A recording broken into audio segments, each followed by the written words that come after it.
Pornography দেখা থেকে বাঁচার উপায় এবং ক্ষতিকর দিক কী কী? হয়তো ক্ষতিকর দিকটা আগে আসার কথা ছিল, উনি বলতে গিয়ে অর্ডারটা চেঞ্জ হয়ে গেছে। তা আমি যেভাবে এটাকে অ্যাড্রেস করব, দুটো মিলেমিশে আছে। পর্নোগ্রাফির বাঁচার উপায়ও থাকবে, আবার ক্ষতিকর দিকও থাকবে। হয়তো ওইভাবে ঠিক ভাগ করে বা আলাদা করে করি নাই। আর এই ব্যাপারটা খুব সেন্সিটিভ ব্যাপার। এটা বলতে গিয়ে আমার মুখে হয়তো কিছু শব্দ আসবে বা কিছু কথা আসবে যেগুলা কি বলবো, মানে পার্লামেন্টারি কথা না বা শালীন না, হয়তো বা সামান্য হয়তো মনে হতে পারে যে এই কথাগুলা কি এভাবে আলোচনা করার নেই। কিন্তু লজ্জা করে যদি আলোচনা নাই করি এবং ভাবতে দেখাই যে আমরা তো এগুলোতে নাই, কিন্তু আসলে আমরা সবাই আসি এগুলোতে, তাহলে তো কোনো লাভ নাই, বুঝছেন না? তো এই জন্য মানে কিছু কথা হয়তো বাধ্য হয়ে বলতে হবে বা বলবো, এটা আগেই বলে নিচ্ছি আমি। যে হয়তো প্রথম কথা হচ্ছে যে আমি বলতে পারতাম যে পর্নোগ্রাফি দেখা থেকে বাঁচার উপায় হচ্ছে পর্নোগ্রাফি দেখবেন না, না দেখলে তো বেঁচে গেলেন, তাই না? কিন্তু এটা এত সিম্পল না আর কি। মানে সিম্পলি বলে দিতে পারবো দেখবেন না, না দেখলে তো বেঁচে গেলেন, কিন্তু জিনিসটা এত সিম্পল না। পর্নোগ্রাফি হচ্ছে মানুষের বেসিক ইনস্টিংক্টকে আহ্বান করে। বেসিক ইনস্টিংক্ট মানে কি? সহজাত যেটা বলি, জন্মগতভাবে আল্লাহ কিছু জিনিস আমাদের ভিতর দিয়ে দিচ্ছেন যেটা আমাদের অ্যাট্রাকটিভ লাগবে, সেই জিনিসটাকে হিট করে বা সেই জিনিসটাকে আহ্বান করে, যে জন্য এর আহ্বানটা অলমোস্ট অপ্রতিরোধ্য, মানে প্রতিরোধ করা যায় না। আমার 11 বছরের 12 বছরের এখন 12 বছরের নাতি বলতেছে একদিন রাস্তায়, যে অন্ধ ফকির ভিক্ষা করে না, বলছে এই ফকিরের টেস্ট হচ্ছে পাশে দিয়ে মহিলা গেলে তাকায় কিনা, তাইলে বোঝা যাবে সত্যিকার অন্ধ কিনা। কথা সত্যি না? পাশে দিয়ে সে ধরছে ঠিকই যে এইটা এমন একটা ইনস্টিংক্ট, রুটে তো এই ইনস্টিংক্টটাই, যে একটা মহিলা পাশ দিয়ে গেলে না চোখ তুলে দেখাটা খুব ডিফিকাল্ট একটা ব্যাপার। সুতরাং একটা ফকির সত্যিকার অন্ধ কিনা বোঝা যাবে যদি একজন মহিলা পাশ দিয়ে যায় সাজাগোজা, আর সে যদি না তাকায় তাহলে বোঝা যাবে এটাই।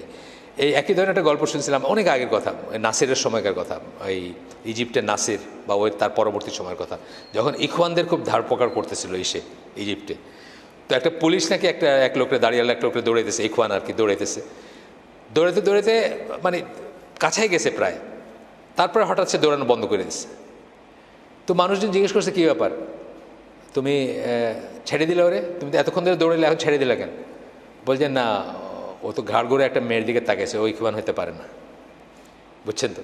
মানে ঘাড় ঘুরে তাকানোটা এতই, আর না তাকানোটা এত এক্সেপশনাল যে ইখওয়ানদের ওরা যে চোখে দেখতো, মানে এত কট্টরপন্থী মানুষ কোনোদিন ঘাড় ঘুরে তাকাবে না। ঘাড় ঘুরে তাকাইছে মানে ইখওয়ান না আর কি। তা আমি বলতেছি যে এতই বেসিক এই ইনস্টিংক্টটা, মানে খাওয়ার চেয়েও বেসিক এই ইনস্টিংক্টটা, লিবিডো বা যৌনবোধ অথবা যৌন বাসনা, যাই বলি আমরা এটাকে, শুনতে যত খারাপই লাগুক, এগুলা প্রিটেন্ড করার কোনো উপায় নাই যে আমরা আমাদের এগুলো নাই বা আমরা এগুলো সম্বন্ধে জানি না বা এগুলো সম্বন্ধে কথা বলি না। অথচ এই যৌনতাই হচ্ছে আল্লাহ সবচেয়ে বড় নিয়ামতের একটা। ইসলাম হচ্ছে একমাত্র মেজর রিলিজিয়ান বলতে কি, মেজর রিলিজিয়ান আমরা কোনগুলোকে বলি? মেইনলি বলি জুডাইজম, খ্রিশ্চিয়ানিটি এবং ইসলাম, এই তিনটাকেই বলি মনোথিস্টিক রিলিজিয়ান বা মেজর ওয়ার্ল্ড রিলিজিয়ান বলি। এগুলোর পয়েন্ট অফ ভিউ থেকে কিন্তু এই অন্যরা এই মূর্তি পূজা করে যে মুশরিক টুশরিকগুলো হিদন বলে এদের, মানে এই দূর মার্কা বলে আর কি। হিদন কথাটা ইংলিশ কথা, আমার কথা না। এইটার মানে বোঝায় যে এইসব রিলিজিয়ান মানে সুপিরিয়র রিলিজিয়ান যেগুলা এক ঈশ্বর বা যাদের কাছে কিতাব আছে তাদের বাইরে যেগুলো মুশরিক, কাফের মুশরিক, এদেরকে হিদন বলে। তো ইসলাম হচ্ছে মেজর রিলিজিয়ানদের মধ্যে একমাত্র যারা যৌনতার যে ইনস্টিংক্ট, যে কামনা, বাসনা, ইচ্ছা, অ্যাট্রাকশন, প্রবল অ্যাট্রাকশন, এটাকে স্বীকৃতি দেয় এবং এটাকে ভালো চোখে দেখে। শুধু স্বীকৃতি দেয় না, এটাকে ভালো চোখে দেখে। আচ্ছা, ছিছি করে না, ইসলাম এটা নিয়ে ছিছি করে না। আচ্ছা, বরং আল্লাহ বিশেষ নিয়ামত এবং নিদর্শন হিসাবে এটাকে বর্ণনা করে। আমি আপনাদেরকে একটা আয়াত পড়ে শোনাই, জাস্ট বাংলাটা শোনাচ্ছি, ছবি তুলে রাখছি আমি, যেহেতু আমার কাছে নাই, বাংলাটা সহজে বের করতে পারবো না। সূরা রোমের 21 নম্বর আয়াত, আল্লাহ বলতেছেন, তার নিদর্শনের মধ্যে একটা হলো এই যে তিনি তোমাদের জন্য তোমাদের মধ্য হতেই তোমাদের সঙ্গিনী সৃষ্টি করেছেন, যাতে তোমরা তার কাছে শান্তি লাভ করতে পারো। আল্লাহ কিন্তু বলেন না যাতে উনি সন্তান জন্ম দিয়ে থাকেন, তা বলেননি, শান্তি লাভ করতে পারো। তার মানে সঙ্গিনীর কাছে শান্তি লাভ করাটা আল্লাহর নিয়ামত, আল্লাহর দয়া, আল্লাহর অনুগ্রহ এবং একটা ভালো জিনিস। কোন সঙ্গিনী? যে বৈধ সঙ্গিনী আপনার। আর তিনি তোমাদের মধ্যে পারস্পরিক ভালোবাসা, দয়া সৃষ্টি করেছেন। আপনি আপনার সঙ্গিনীকে ভালোবাসেন, মিনিং ইয়োর ওয়াইফ। সঙ্গিনী বলতে ইসলামে আর কোনো মিনিং নেই, মিনিং ইয়োর ওয়াইফ, স্পাউস। এবং দয়া সৃষ্টি করেছেন, আপনার ভিতরে দয়া দিয়ে দিচ্ছেন। আপনি চিনেন না, ওই ধরেন জকিগঞ্জ, আপনার বাড়ি এইদিকে মৌলভীবাজার, বিয়ে করছেন, কোনোদিন দেখেন নাই, কোনো আত্মীয় না, কোনো পরিচয় নাই, তারপরে দেখবেন যে কত একটা মায়া হয় না। তার মৃত্যুসজ্জা আপনি তার পাশে বসে আছেন, তার মাথায় পট্টি মারতেছেন, বুঝছেন না? কোত্থেকে আসে? এটা আল্লাহর নিয়ামত। এই পশ্চিমাদের মতো আমরা জানাশোনার মাধ্যমে ভাল লাগাতে বিশ্বাস করি না। ওরা হলে জানাশোনার মাধ্যমে ভাল লাগা, বুঝছেন না? একসাথে খাইবা, একসাথে উঠবা, ডেটিং করবা, বাইরে যাইবা, তারপরে ভাল লাগা, তা না। আমাদের ভাল লাগাটা আল্লাহ দিয়ে দেন, এটা বিয়ের মাধ্যমে আসে বা ইসের মাধ্যমে। যাই হোক, এটা এরপরে আল্লাহ বলছেন এর মাঝে অবশ্যই বহু নিদর্শন আছে সেই সম্প্রদায়ের জন্য যারা চিন্তা করে। এই আয়াত, এটা কোরআনের একটা স্টাইল বলা, এর বাতে যারা চিন্তাশীল তাদের জন্য অনেক নিদর্শন আছে। তাহলে এইভাবে আল্লাহ কোরআনে বলতেছেন যে এটা আল্লাহ একটা দয়া, একটা রহমত। কোনটা? যৌন বোধটা, আপনি যে অ্যাট্রাক্টেড ফিল করেন অপোজিট সেক্সের প্রতি, এটা আমাদের ভিতরে এইভাবে দিয়ে দিচ্ছেন আল্লাহ, এইভাবে আসে। এবার এটা যে প্রপারলি পরিচালিত হয়, এটা একটা নিয়ামত, এটা একটা ভালো জিনিস, এটা অত্যন্ত পছন্দনীয় জিনিস। আচ্ছা, রাসূল সাল্লাল্লাহু আলাইহি ওয়াসাল্লাম বলছেন কি? বৈধ যৌন সংসর্গকে সওয়াবের কাজ বলছেন। অবৈধতা যদি গুনার হয় তাহলে বৈধতা সওয়াবের। আপনারা জানেন হাদিসটা? জানেন না? হাদিসটা জানেন? আচ্ছা, অথচ এই কাজটাই অবৈধভাবে ঘটলে কঠিনতম শাস্তির ব্যবস্থা রয়েছে। কঠিনতম মানে ইসলামে এই শাস্তিটা কী শাস্তি? এটা কিন্তু কোনো মাফ নাই, এটা শাসক চাইলেও মাফ করতে পারেন। আপনারা জানেন ইসলামে ম্যারিড অ্যাডাল্টারি মানে অবৈধ একটা সম্পর্ক বিয়ের বাইরে যদি হয় তাহলে এটাতে কী হয়? মৃত্যুদণ্ড। কিন্তু পাথর ইসলামী দেশে, ইভেন যেখানে শরিয়াকে আইন মনে করে তারা, সেখানে মৃত্যুদণ্ড। এবং এটা কি? এটা শাসক চাইলেও মাফ করতে পারে না। এই মৃত্যুদণ্ড এমন একটা মৃত্যুদণ্ড যেটা অন্য দুইটা আছে, তিনটা কারণে মৃত্যুদণ্ড হয় ইসলামে। একটা হচ্ছে আপনার ওই মুরতাদ হয়ে গেলে, এটাও সে তওবা করলে মাফ, যে পথে ফিরে আসলে মাফ।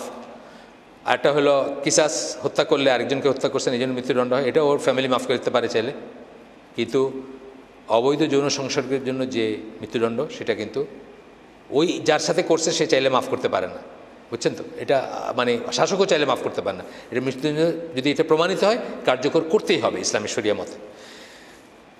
যাই হোক, ম্যারিড অ্যাডাল্টারির কথা বলা হয়েছে যে এটা পশ্চিমা সাধারণ কলামিস্টরা পশ্চিমা দেশের লেখালেখিতে আসছে যে পর্নোগ্রাফি ইটসেলফ একটা অ্যাডাল্টারি বা ব্যভিচার।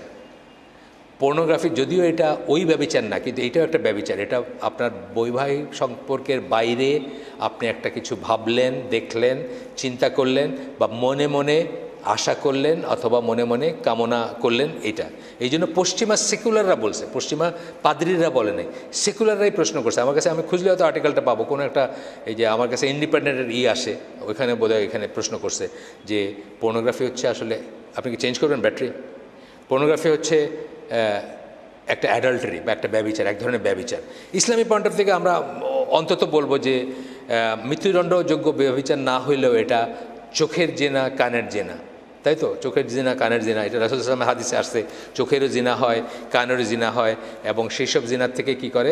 আলটিমেটলি মানুষ রিয়েল জিনাতে যায়। আচ্ছা, প্রাণীকুলের ভিতরে আপনি দেখবেন যে সবচেয়ে বড় প্রাণীকুল বলতে আমি সকল প্রাণীর কথা বলতেছি, মানুষ সহ, সবচেয়ে বড় চালিকা শক্তির একটা। আপনি যে মেটিং সিজনগুলো আছে অন্য প্রাণীর ভিতরে, আপনি দেখবেন কি করে তারা, মানে একজন মাইরে ফেলতেছে এটার জন্য কম্পিটিশন দিতে গিয়ে। আপনি দেখবেন কুমিরের ভিতরে আছে বা অন্যান্য জন্তু জানোয়ারের ভিতরে একজনকে মেরেই ফেলতেছে, মানে মারামারিটা শুরু হয়েছে এটাকে কেন্দ্র করে, এবং একজনকে মেরেই ফেলছে। আল্লাহ দেয়া এই চালিকা শক্তির বলে পৃথিবীর সমাজ সংসার আবর্তিত হচ্ছে, এই কথাটা আমি বলতে পারতাম, কারণ আসলে এইটা দিয়ে কিন্তু দুনিয়াটা ঘুরতেছে, এটাকে কেন্দ্র করে। অন্য ফর্মে আমরা হয়তো ডিফাইন করতেছি না ওইভাবে, বুঝছেন না? এটা মিলেমিশে আছে জিনিসের ভিতর, গানের ভিতর আছে, সিনেমার ভিতরে আছে, নাটকের ভিতরে, বুঝছেন না? কিন্তু এই কেন্দ্রে কিন্তু পৃথিবীটা ঘুরতেছে, সারা পৃথিবীটা কিন্তু এটাকে কেন্দ্র করে ঘুরতেছে। প্রাণীকুলে প্রবল প্রতিযোগিতা দেখা যায়, যা অনেক সময় প্রতিপক্ষকে হত্যা পর্যন্ত গড়ায়। এটা আমরা দেখছি অনেক, আমি উদাহরণ দিতে পারতাম অনেক। সবচেয়ে প্রবল এই বেসিক ইনস্টিংক্টকে চরিতার্থ করার ব্যাপারটা প্রকৃতিতে ওপেন, কোনো রকমের রাগঢাক নেই। প্রকৃতিতে ওপেন, জোরদার মুলুকতার, যে পাল্লা যা করলা। কিন্তু মানে কি বলে, মানুষকে তো আল্লাহ আশরাফুল মখলুকাত হিসেবে বানাইছেন কেন? এটা আল্লাহ কিছু নিয়ম করে দিয়েছেন, এই নিয়মের ভিতরে মানুষ থাকবে এবং থাকলেই সে আশরাফুল মখলুকাত, নাহলে সে জানোয়ারের সাথে তার কোনো তফাৎ নাই। আচ্ছা, মানুষের বেলায় আল্লাহ কিছু নিয়ম বাইরে দিয়েছেন, সেই নিয়ম যারা মানে না তাদের বেলায় এই বেসিক ইনস্টিংক্ট পরিতৃপ্ত করতে মানুষ খুন খারাপি বা হত্যা ধর্ষণ পর্যন্ত যায় না আমাদের দেশে। আমাদের দেশে তো দেখতেছেন যে যারা এই নিয়ম মানে না, আল্লাহর নিয়ম মানে না, আল্লাহর বিধান মানে না, আল্লাহ যে নিয়ম করে দিয়েছেন সেটার ভিতর, তারা কি শেষ পর্যন্ত খুন রাজানি পর্যন্ত যায় না? এটারই সূত্র ধরে যাচ্ছে। আপনি দেখতেছেন মা ছেলেকে মেরে ফেলছে, এই 2-3 বছর আগে উঠছে, আপন ছেলেকে মেরে ফেলছে মা, এই পথে সে জেনে গেছে বা কিছুর জন্য মেরে ফেলছে, পরকীয়া সম্পর্ক সম্বন্ধে জানছে। তার মানে সে নিয়ম মানে না। নিয়ম না মানলে তখন সে যা ইচ্ছা আসবে, খুন আসবে, ধর্ষণ আসবে, মানে খুন কইরা। মাদ্রাসার একটা ছেলে, সেদিন পড়লাম, মাদ্রাসার 8-9-এর ছেলে আরেকটা 7-8-এর মেয়েকে নিয়ে ভাগায় নিয়ে ঢাকায় চলে আসছে। আয়সা কোন হোটেলে উঠতে চাইছে, পারে নাই উঠতে, কমলাপুর স্টেশনে যে পতিত রেলওয়ে বগি থাকে না, ওর ভিতর তাকে ধর্ষণ করছে, কইরা তাকে, সে কাঁদতেছিল, মেয়েটার দোষ হলো মেয়েটা তারপরে কাঁদতেছে, সমানে কাঁদতেছে, তারে মাইরে ফেলছে, পেপারে আসছে, ওপেন ঘটনা, খুন করছে। এই ইনস্টিংক্টের জন্য তো করছে, এই কাজটার জন্য করছে না। ইনস্টিংক্টটা আমি বলতেছি যে রিপুর তাড়নাটা তো এইটাই। সে নিয়ম মানে নেই দেখে সে হত্যা পর্যন্ত করেছে। 7-8-এর মেয়ে, 8-9-এর ছেলে, মাদ্রাসার। চিন্তা করে দেখেন আপনি তাহলে অন্য যারা যা করতেছে বা আরও যারা উন্নত শ্রেণীর, উন্নত টাকা পয়সা আছে, উন্নত শিক্ষা দীক্ষা আছে, তাদের কথা তো আছেই। আমি অনেক ছোটোবেলায়, তখন আমি অত বুঝতাম না অনেক কিছু, মানে ধরেন 10-12 বছর বয়সে একজনের গল্প শুনতেছিলাম যে সে সিলেটেই, সে বৃষ্টি ঝড়ের রাতে নদী পার হয়ে জৈন্তায় চলে গেছে, এই ইনস্টিংক্টের বশবর্তী হয়ে। ওইখানে এটা চরিতার্থ করার কোনো ব্যবস্থা আছে আর কি, সেই জন্য মানে বলতেছিল, তারা হাসি ঠাট্টা করতেছিল মুরব্বীরা, যে মানুষের এই ব্যাপারটা কত সাংঘাতিক, যে ঝড়ের রাতে সে সুরমা নদী পার হয়ে সাঁতরায় ওই পারে জৈন্তায় চলে গেছে, ওইখানে কোনো একটা ব্যবস্থা আছে সেটা চরিতার্থ করতে গিয়ে। এত প্রবল হইতে পারে মানুষের এই ইনস্টিংক্টটা। আপনি পশুগুলোর ভিতরে দেখবেন, আমার একটা ঘটনা মনে আছে যে একটা ছাগল খুব ভ্যাঁ ভ্যাঁ করতেছে, তো এক নাতি তার নানিকে জিজ্ঞেস করছে যে এটা এত চিৎকার করতেছে কেন, তো নানি বলতেছে যে এটার বিয়ের সময় হয়েছে। পশুগুলোর ভিতরে এটা আছে, মানুষের ভিতরে খালি এটা নিয়ে রাগঢাক আছে। এটা রাগঢাক কেন আছে? এটা হায়ার অংশ, এটার জন্য আল্লাহ নিয়ম দিছেন, এটা চরিতার্থ করার পার্টিকুলার ওয়ে দিছেন এবং ব্যবস্থা করে দিছেন আল্লাহ, সেটা দিয়ে করবেন। এটা ইসলাম কিন্তু এটাকে অ্যাকনোলেজ করে, স্বীকার করে। ওই যে বলো না, যেন প্রশান্তি লাভ করে, প্রশান্তি লাভ করতে চাবেন আপনি, এটা কিন্তু ইসলাম অ্যাকনোলেজ করে, কিন্তু প্রশান্তির জন্য সুনির্দিষ্ট ব্যবস্থা করে দিছে, সেই ব্যবস্থার ভিত্তিতে প্রশান্তি লাভ করতে হবে। আসেন আর একটু আগাই। এরপরে দেখেন এই যে বউ পালানোর, দেখেন না, এই অমুকের বউ পালায় গেছে, 3 বাচ্চার মা, 4 বাচ্চার মা, পেপারে পড়েন, পড়েন। বেসিক্যালি কিন্তু এই জিনিসটা ইনস্টিংক্টটা তার ফুলফিল হয় না, সেই জন্য সে সমাজ, সংসার, ইজ্জত, সম্মান, ধর্ম কোনো কিছুই একসময় মানে না, কোনো কিছুই একসময় মানে। এটা এত প্রবল একটা চালিকা শক্তি। এই প্রবল শক্তিকে সঠিক পথে পরিচালিত না করলে সমাজ সংসারে প্রবল বিপত্তি এবং বিপদ নেমে আসবে। এটাকে যদি আপনি কন্ট্রোল করতে না পারেন, সঠিক পথে পরিচালিত না করতে পারেন, সমাজ সংসারে মারাত্মক বিপত্তি এবং বিপর্যয় নেমে আসবে। আপনি দেখেন আমাদের চারিদিকে কী অবস্থা এখন, আপনি তাকায় দেখেন, মানে নিউক্লিয়ার এনার্জি, যেটা অ্যাটমের ভিতর যে শক্তি থাকে, এইটা দিয়ে আপনি একটা রিয়েক্টর দিয়ে সারা বাংলাদেশে আলোকিত করে ফেলতে পারবেন, আবার একটাই দিয়ে সারা বাংলাদেশ ধ্বংস করে ফেলতে পারবেন। প্রবল শক্তি না, অ্যাটমের ভিতরে প্রবল শক্তি, সেটা দিয়ে আপনি কী করবেন, একটা নিউক্লিয়ার পাওয়ার প্ল্যান্ট বানান, সারা বাংলাদেশ আলোকিত করে দিতে পারবেন আপনি একটা দিয়ে। আর একটা বোমা মারেন, জুইতের একটা অ্যাটম বোমা মারেন, সারা বাংলাদেশের সব মানুষ ধ্বংস হয়ে যাবে। একই রকম পটেনশিয়াল কিন্তু এই যৌন চেতনা, প্রেরণা বা কি বলবো, যৌন ইনস্টিংক্ট, অনুভূতি বা বাসনা এর ভিতরে রয়ে গেছে। প্রপার পথেই করবেন, সমাজ সংসার সোনার হয়ে যাবে। খারাপ পথে নেবেন, ধ্বংস করে দেবে, সব জ্বালায় পোড়ায় ছারখার করে দেবে। সাহাবীদের সময় এই জিনিসটাকেই তারা প্রপার পথে প্রপাগেট করতে পারছে। একটা মেয়ে বিধবা হওয়ার পরে তার ইদ্যত পালনের আগেই রসুলের কাছে বা অন্যত্র সাহাবীরা লাইন দিয়েছেন যে কে তাকে বিয়ে করবেন, কে তাকে করবেন। তাকে বিধবা রাখেন নাই, তাকে একা থাকতে দেন নাই, তাই না? সমাজটা চেঞ্জ হয়ে গেছে না? আজকে কি বিধবার তো কোনো চান্সই নাই, বিধবা বা কি বলে স্বামী পরিত্যক্তার কোনো চান্সই নেই, কুমারীদেরই কোনো চান্স নাই বলতে গেলে। আমাদের দেশে এরকম হয়ে যেতেছে না? ওইটাই একটা টপিক দিয়েছেন সৌর ভাই, যে আমার দেশে 30 এখন ঘুরে বেড়াইতেছে, কোনো খবর নাই আর কি বিয়ের সাথে। আচ্ছা, এই ইনস্টিংক্ট অবদমন থেকে মানুষ উন্মাদ হয়ে যেতে পারে, পাগল হয়ে যেতে মানুষ। আমরা একটা কেস জানি, ঢাকার একটা জায়গার একটা কেস, একটা মেয়ে একদম বদ্ধ পাগল হয়ে গেছে। ডাক্তাররা বলছেন যে এটা সবার হবে এমন কোনো কথা নেই, কিন্তু ওই পার্টিকুলার পার্সনের হয়েছে যে সে উন্মাদ হয়ে গেছে তার যৌন প্রবৃত্তির থেকে। সে এটার ভেন্টিং হয় নাই দেখে তার বাপমার উচিত ছিল তাকে সময় মতো পাত্রস্থ করা। এটা এক একজনের এক এক রকম হতে পারে, ভ্যারিয়েবল হতে পারে। ইবনে তাইমিয়া ইমাম নববী বিয়ে করেন নাই, তারা এক্সেপশনাল ছিলেন, তাদের ব্যাপারটা এক্সেপশনাল। কিন্তু আমরা ওইটাকে স্ট্যান্ডার্ড ধরে এখন মানে আগে ফোড়ক, আগে নিজের ফাত খাড়া হোক, তে ইঞ্জিনিয়ার হোক, তে ডাক্তার হোক, তে সিলেটে তো ছেলেদের বিয়ের বয়স বোধ 40 আমার ধারণা। মানে আমি সিলেটি সমাজে 35 থেকে 40 অ্যাভারেজ। কারণ আমাদের এক কাজিন ছিলেন, ওনার বয়স তখনই অলমোস্ট 40, উনি ওমানে থাকতেন। উনি ওমান থেকে ক্যাসেট পাঠাইছেন, তার খুব শরীর খারাপ ছিল, তখন ক্যাসেট দিয়ে খবর আসতো, এখন তো ইমেল হয়েছে। এটা আমি বলতেছি আরও 20 বছর আগের কথা। ধরেন একটা ক্যাসেট পাঠাই তো, ক্যাসেটটা মায়ে বা বাপে বাজায় শুনলো, তো বলতেছে যে আমার কি শরীর খারাপ হয়েছে, এটা তো ক্যাসেটে বলছি আর কি, এটা শুনে নিতে বলছে। তো ডাক্তার বলছে বিয়া না করলে এটা সারবে না, বুঝছেন তো, কিছু একটা হয়েছে ওনার, যাই হয়েছে, ওমানের ডাক্তার বলছে। এখন ওনার তখন 13 বছর বয়স্ক একটা বোন আছে। ওনার বাবা মার এই হচ্ছে ওই 13 বছর বয়স্কা যে তার বিয়ের পরে ওনার বিয়ে দিবেন, উনি তখন অলরেডি 40। সিলেটে কিন্তু এটা খুব কমন, আপনারা জানেন না, রিয়েলাইজ করেন কিনা, সিলেটে কিন্তু বয়সটা মানে ছেলের বিয়েটা এটা কোনো কনসিডারেশনই নেই, মেয়ের বিয়েটা হলো খুব ইম্পর্টেন্ট জিনিস। তো এইটা হচ্ছে একটা বিরাট ব্যাপার। তো আপনি একজনের কথা আমি বললাম, একজনের কেস শুনছি, কেস হিস্ট্রি এটা, একজন মহিলা, উনি ওই যে কারণে আমার মাথায় ওই যে আপনার কাছে হাসি ঠাট্টা মনে হইলেও কিছু করার নেই, এটা হাসি ঠাট্টা ব্যাপার না। মানে কিছু কিছু অন্য কথা আসতেছে যেগুলো আমার মতো কেউ আপনাদের মতো কারোর সাথে আলোচনা করে না সচরাচর, কিন্তু আমি করতেছি ওই পয়েন্ট অফ ভিউ থেকে যে আল্লাহ রসুল সাল্লাল্লাহু আলাইহি ওয়াসাল্লামকে মেয়েরা স্বপ্নদোষের কথা জিজ্ঞেস করছেন, বলছেন যে এটা ইসলামের ব্যাপারে জিজ্ঞেস করতে কোনো লজ্জার কিছু নাই। একজন মেয়ের স্বপ্নদোষ হলে সে কী করবে, গোসল করবে কি করবে না, এটা নিয়ে কিন্তু ফতোয়া জিজ্ঞেস করছেন, এবং রাসূলের সামনে জিজ্ঞেস করছেন, মানে ওনার ওয়াইফ দিয়ে জিজ্ঞেস করাইছেন বা করাইছেন। কিন্তু এটাকে প্রিটেন্ড করার মানে উচিত না বা দরকার নেই, জানা আমাদের এগুলো নাই। আমাদের অনেকের ভাবটা এরকম আছে যে আমাদের দাড়ি টুপি আলা, আমাদের এগুলো নাই। অবশ্যই আছে, থাকবে না, আল্লাহ রসুলের ছিল, আমাদেরও আছে। এই ইনস্টিংক্ট আল্লাহ রসুলের প্রবল ছিল, আমরা অনেক গল্প জানি যে ওনার প্রবল ইনস্টিংক্ট ছিল, আমাদেরও আছে আলহামদুলিল্লাহ। এটাকে ইসলামে খুব ভালো দেখা হয় যে নপুংসক তার পিছনে নামাজ হয় না, যার এই ইনস্টিংক্ট নেই তার পিছনে নামাজ হয় না, বুঝছেন না? ইসলাম এটা একটা যোগ্যতা, এইটা যোগ্যতা, মানে আপনার এইটা থাকবে, মানে এই মানে পোটেন্ট হবেন আপনি, এটা একটা যোগ্যতা, যে ইম্পর্টেন্ট তার পেছনে নামাজ হয় না।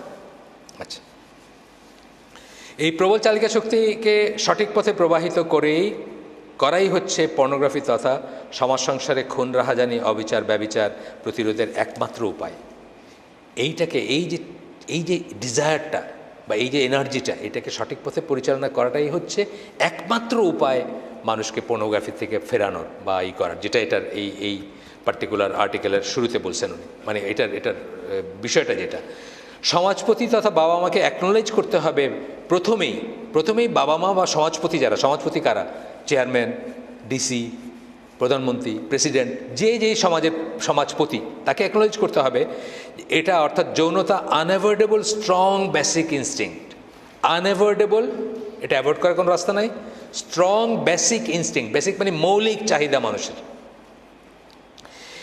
মিসইউজ প্রতিরোধ শুরু হবে ঘর থেকে, কিন্তু এই ইনস্টিংক্টটার মিসইউজটা প্রতিরোধ শুরু হবে কোথা থেকে? ফ্যামিলি থেকে শুরু হবে। সমাজ কইরা পারবে না একা, সমাজকে একদিনে আপনি করতে শুরু করতে হবে ফ্যামিলি থেকে। করতে গিয়ে কী করবেন? আমি বলছি এটা প্রিটেন্ড করবে না যে আমার ছেলের বা আমার মেয়ের চরিত্র ফুলের মতো পবিত্র। আমাদের অনেকে বলতে শুনছি যে আমার ছেলে এরকম না, আমার মেয়ে এরকম না।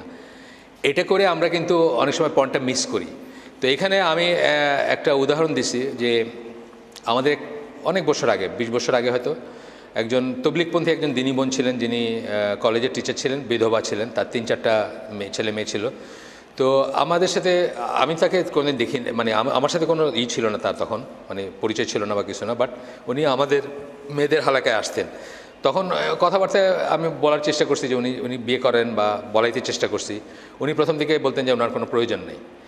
তারপরে আমার একটা বই, যখন 2005 সালের বা আরও একটু পরে, বিবাহ নারীবাদ একটা বই আছে আমার, সেই বইটা বাংলাদেশি মুসলিম জীবনে বিবাহ নারীবাদ, সেই বইটা পড়ার পরে উনি ডিসাইড করেন যে উনি বিয়ে করবেন। তো উনি আমাদের মেয়েদেরকে বলছেন একবার যে মানে অনেকেই আছে যারা এটা এই জিনিসটা অ্যাকনোলেজ করে না, স্বীকার করে না, মুনাফিকের মতো ভিতরে রাখে কিন্তু খারাপ কাজ করে যায়। উনি একটা ফ্যামিলির কথা বলছেন যে একজন মহিলা তার হাজব্যান্ডকে সময় দিতে পারেন না, বা তার ফিজিক্যালি উনি ফিট না হাজব্যান্ডের সাথে থাকার জন্য, বা সোজা বাংলায় শোয়ার জন্য ফিট না। তো উনি কী করছেন, সুন্দর দেখে একটা চাকরানি রাখছেন। সেই চাকরানিটাকে উনি ওইভাবেই করছেন যে হাজব্যান্ডকে রাত্রে হাজব্যান্ডের সাথে ঘুমাবে, এবং ওইটার জন্য ওকে স্পেশাল পে করতেছেন বা পে করেন। এটা তো ব্যভিচার, একদম ব্ল্যাটেন্ট ব্যভিচার। কিন্তু তবুও উনি হাজব্যান্ডকে একটা বিয়ে দিতে রাজি না, বুঝছেন না? মানুষে জানবে, লজ্জা আছে, ভাগ হবে সম্পত্তি, সামাজিকভাবে হবে, এইসবের জন্য। এই ধরনের মেন্টালিটি নিয়ে আপনি কোনোদিন পর্নোগ্রাফি রোধ করতে পারবেন না। আপনাকে হাকিকতে আসতে হবে, বাস্তবতায় আসতে হবে যে এইটা এই জিনিস, এইটার আমার মেয়ে, আমার ছেলে, যারা ফুলের মতো পবিত্র, তারাও মানুষ, তাদের এই ইনস্টিংক্ট আছে, এবং তাদের এই ইনস্টিংক্টটাকে আমি শুদ্ধ, যার যেটা এক একজনের এক একটা লেভেল থাকতে পারে, কিন্তু শুদ্ধভাবে কী করে প্রবাহিত করব সেই জন্য আমি চিন্তা করব, আমি তাকে কি করে এটাতে বাঁচায় রাখবো সেটা চিন্তা করব। আচ্ছা, ঘরে এবং বাইরে সুস্থ পরিবেশ দিতে হবে। ঘর এবং বাইরে সুস্থ পরিবেশের সূত্রপাত হচ্ছে তাকে তৌহিদের উপর প্রতিষ্ঠা করতে হবে। তৌহিদের উপর প্রতিষ্ঠা করতে পারলে সে জানবে যে আল্লাহ দেখেন, আল্লাহ শোনেন, আল্লাহর কাছে কিছু লুকানো যাবে না, বুঝছেন না? তৌহিদের প্রতিষ্ঠা বলতে আমি কি বলছি, রিয়েলি তৌহিদের প্রতিষ্ঠা করতে হবে, তা প্রতিষ্ঠিত করতে হবে। তাইলে সে জানবে যে আল্লাহ সব কিছু দেখেন এবং শোনেন, আল্লাহকে ফাঁকি দেওয়া যাবে না, আল্লাহকে লুকায় কোনো গুনাহ করা যাবে না, দরজা বন্ধ করে পায়খানার ভিতরে করা যাবে না। এবং আল্লাহর হক কি আপনার উপর, অন্যের হক কি আপনার উপর, নিজের হক কি আপনার উপর, সেটা তাকে শিক্ষা দিতে হবে। আল্লাহর হক হচ্ছে শিরক বিবর্জিতভাবে সে ইবাদত করবে। অন্যের হক মানে কি, আপনার অনাগত যে বউ, তার আপনার উপর হক আছে না? যে আপনার বউ হবে, যে আপনার হাজব্যান্ড হবে, তার উপর আপনার হক আছে না? আপনি ব্যভিচারের পর্নোগ্রাফি এবং পর্নোগ্রাফির সুবাদে ব্যভিচারে লিপ্ত হবেন, তার হক আপনি নষ্ট করতেছেন। নিজের হক আছে না নিজের উপরে? নিজের হক কি, আপনি নিজেকে স্পেন্ড করে দিবেন না, খরচ করে দিবেন না, নষ্ট করে দিবেন না। আপনি জীবনে অসুখী হয়ে যাবেন, জীবনে আর কোনোদিন দাম্পত্য সম্পর্ক স্থাপন করতে পারবেন না, আপনি সেরকম কেউ হবে না। আচ্ছা, এরপরে যেটা করতে পারেন বাবা মা, পর্নোগ্রাফি আটকানোর কথায় আমরা আসতেছি। টিভি বা কোনো মিডিয়ার সাথে যুক্ত আছে কিনা, থাকলে কি দেখতেছে সেটা আমরা বিচার করব। কোন বন্ধুর সাথে মিশতেছে সেগুলোর খোঁজ নিব। স্কুলে কি শিখতেছে, যে স্কুলে পাঠাইছেন সেই স্কুলের পোলাপানরা অবসর সময় টিফিনের সময় কি কথা বলে, কি দেখে, কি শোনে, বা কি নিয়ে কথা বলে। আমরা ঢাকায় স্বনামধন্য স্কুলের কথা জানি, যেটা বাথরুম লক করে দিতে হয়েছে, 5-6 থেকে শুরু অনওয়ার্ড বাচ্চাদের জন্য বাথরুম লক করে দিতে হয়েছে। কারণ মানে তারা ক্লাস থেকে উঠে বিভিন্ন ক্লাসের পোলাপান বাথরুমে গিয়ে ওই দেখে, ওই ফোনে জিনিসপত্র দেখে, এই জন্য বন্ধ করে দিছে যে বাথরুমে যাইতে হলে কাউকে টিচারের কাছ থেকে চাবি চায়ে নিয়ে যাইতে হবে, এই ব্যবস্থা করছে। তাহলে আপনি এগুলোর খোঁজ নেবেন। তারপরে হচ্ছে বিয়ে দিবেন অ্যাজ সুন অ্যাজ পসিবল, এটার কোনো বিকল্প নাই। অ্যাজ সুন অ্যাজ পসিবল বলতে কি, এক একজনের জন্য অ্যাজ সুন অ্যাজ পসিবল এক একটা। আমি যেটা বললাম, ইবনে তাইমিয়া বা ইমাম নওয়াবী, তারা স্পেশাল হিউম্যান বিংস ছিলেন। আমরা সবাই সেরকম স্পেশাল না। আমাদের কারো 15তে বিয়ে দরকার হতে পারে, কারো 16তে হতে পারে, কারো 25 হতে পারে, কারো 35 হতে পারে। সেটা মানুষ ভেদে আমরা চিন্তা করবো, এবং চিন্তা করে সেইরকমভাবে আমরা বিয়ের ব্যবস্থা করব। আমরা এটা নিয়ে আন্দোলন গড়ে তুলব। আন্দোলন মানে রাস্তার আন্দোলন না, আমরা লেখালেখি করব, আমরা লবি গড়ে তুলব, যাতে আমাদের সরকার অলরেডি একটা করছে, 2 বছর আগে বা 3 বছর আগে একটা কারেকশন করছে, যে বাবা মার তত্ত্বাবধানে আগে বিয়ে হইতে পারে। এটা নিয়ে আবার সেকুলার পন্থীরা খুব চিৎকার করছে এটা নিয়ে। আপনারা তো জানেন না যে ইংল্যান্ডে 15 বছর বয়সে কিন্তু বিয়ে দিতে পারবেন আপনি আপনার ছেলে মেয়েকে, প্যারেন্টাল গাইডেন্সে, মানে বাবা মা যদি করে। তা আমাদের দেশ কোথা থেকে এত মডার্ন হলো যে আমাদের দেশে 18-র নিচে দেওয়া যাবে না, বা দিলে সেকুলার পন্থীরা চিল্লাচিল্লি করবে? এটা কোনো ব্যাপার না। অ্যাজ সুন অ্যাজ পসিবল এটা দেওয়ার চেষ্টা করবেন, বা যারা বাবা মা আছেন বা যারা ঘরে, আমি বলতেছি পর্নোগ্রাফি আটকানোর স্টেপগুলো বলতেছি, কী করে আপনি পর্নোগ্রাফিকে রোধ করতে পারেন। হিটলার পর্যন্ত বুঝছিল, হিটলার, আপনি তার জীবনী পড়েন, সেই 1920-21-22-এর কথা আমি বলতেছি, তখন সে বুঝছিল যে তার দেশে সমস্ত খারাপ কাজগুলো ইহুদিরা করে, ইহুদিরা সিনেমা বানায়, ইহুদিরা পোস্টার লাগায়, ইহুদিরা মেয়েদের ছবি লাগায়, এগুলো দেখে তাদের ইয়াং জেনারেশন নষ্ট হয়ে যেতেছে, এবং তাদের সিফিলিস গনোরিয়া হইতেছে, তাদের বংশ।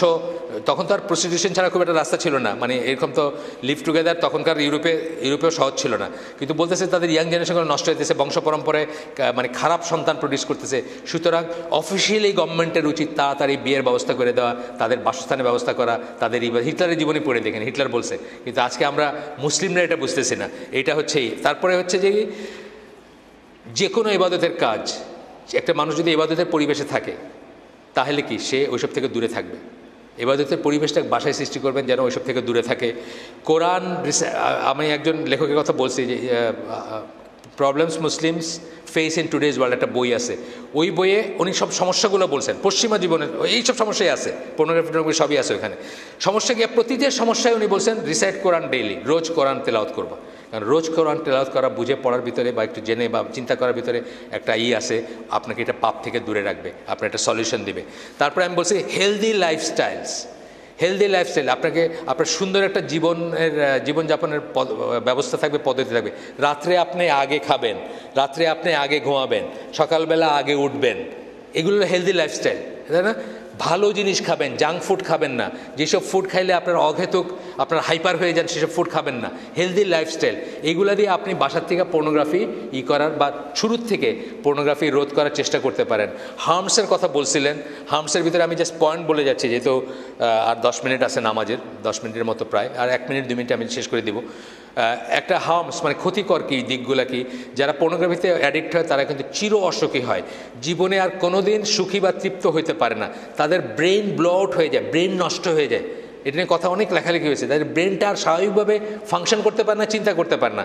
2 নম্বর হচ্ছে তারা ভায়োলেন্ট হয়ে যায়, তাদের ওই উত্তেজনাটা প্রশমিত করার জন্য তারা যে কোনো কিছু করতে পারে। এই যে বললাম রেপ, খুনাখুনি, মারামারি সব কিছু করতে পারে তারা। আপনি দেখবেন, পড়লে এগুলো তো বাংলাদেশে খবরের কাগজে উঠে, এগুলো কোনো রাগডাক নাই। ফ্যামিলি ভেঙে যায়, বিয়ে। পর্নোগ্রাফিতে আপনার 5 মিনিটের একটা ভিতর যত কিছু এই সমস্ত জিনিসগুলো বাস্তব জীবনে কোনোদিন হয় না। বাস্তবে বউ এইভাবে বিহেভ করে না, একটা পর্নোস্টার যেভাবে বিহেভ করে এইভাবে করে না। সো আপনি বিয়ের সাথে সাথেই আপনার মনে দূরও এটা কী করলাম, মানে বিয়েতে আপনি আপনার পর্নোগ্রাফি থেকে যে ইমাজিনেশন আসছে, জীবনে দেখলেন যে এটা তো কোনো ব্যাপার না। বাস্তবে একটা যদি আমাদের স্বাভাবিক মুসলিম বিয়ে হয়, যারা একে অপরের সাথে মেলামেশা করে নাই আগে, কেউ কাউকে চিনে না, অ্যারেঞ্জমেন্ট ফ্যামিলির থ্রুতে বিয়ে হয়েছে, তাদের 1 মাস 2 মাস 6 মাস লাগতে পারে অ্যাডজাস্ট করতে। অথচ আপনি পর্নোগ্রাফিতে কী দেখতেছেন, 6 মিনিটের ভিতরে জীবনের সব স্বাদ নেওয়া শেষ, তাই না? তা আপনার কাছে তখন হাইসেন না, কথা সত্যি না? তা আপনার কাছে তখন মনে হচ্ছে দূরে এটা কি, এটাতে কোনো উত্তেজনাই নাই, কোনো কিক নাই, কোনো আবেগ নাই, কোনো নাই, কোনো প্লেজার নাই, কোনো এরকম মনে হবে আপনার বিয়েতে কোনো দিন। এরপর পর্নোগ্রাফি থেকে আরেকটা হচ্ছে আমাদের সমাজের ভিতরে এখন ইনসেস্ট শুরু হয়েছে। কিন্তু ইনসেস্ট, বাবা মেয়ে, ছেলে ভাই বোন, এই ধরনের দেখবেন পেপারে আসে, ইসে আসে, অনেক ঘটনা আসে। এগুলার কিন্তু মানে রুট কারণ হচ্ছে ওইটা, কারণ আপনি পর্নোগ্রাফি দেখতেছেন, পাশের রুমে আপনার ইনসেস্ট কেউ আছে ঘুমাইতেছে, আপনি ওইখানে দেখতেছেন এই ঘটনা, আপনি এটা করতে যাচ্ছেন, অ্যাক্ট করতে যাচ্ছেন, মানে অ্যাকচুয়ালাইজ করতে যাচ্ছেন, বাস্তবায়িত করতে যাচ্ছেন। এরকম আমরা অনেক গল্প দেখি, পেপারে আসে, এসে আসে। তারপরে যে মানুষটা সে আনপ্রোডাক্টিভ হয়ে যায়, সে আর ভালো কোনো কাজ করতে পারে না, রেসপন্সিবল কোনো কাজ করতে পারে না, সে একটা নির্জীব মানুষ হয়ে যায়, জীবনী শক্তিহীন মানুষ হয়ে যায়। Over long period of time বদমেজাজি একটা বাজে লোক হয়ে যায় এবং পারভার্ট হয়ে যায়। পারভার্ট মানে বিকৃতি। এই পর্নোগ্রাফির ব্যাপারটাই এমন যে আপনার কালকে যেটা দেখছেন আজকে আর সেটাতে ধরবে না, এটা একটা নেশার মতো ব্যাপার। মানে কালকে আপনি একটা সিগারেট খেয়ে হয়তো আজকে 2টা, তারপর 3টা, তারপর 10টা, তারপর 2 প্যাকেট, বুঝছেন না? মানে এটা বাড়তেই থাকবে উত্তর, এবং একসময় দেখবেন যে আপনার কিছুতেই কিছু হচ্ছে না। আমি শেষ করে দিই, যেহেতু নামাজের সময় চলে আসছে। সুবহানাকা আল্লাহুম্মা ওয়া বিহামদিকা আশহাদু আল্লা ইলাহা ইল্লা আনতা আস্তাগফিরুকা ওয়া আতুবু ইলাইক।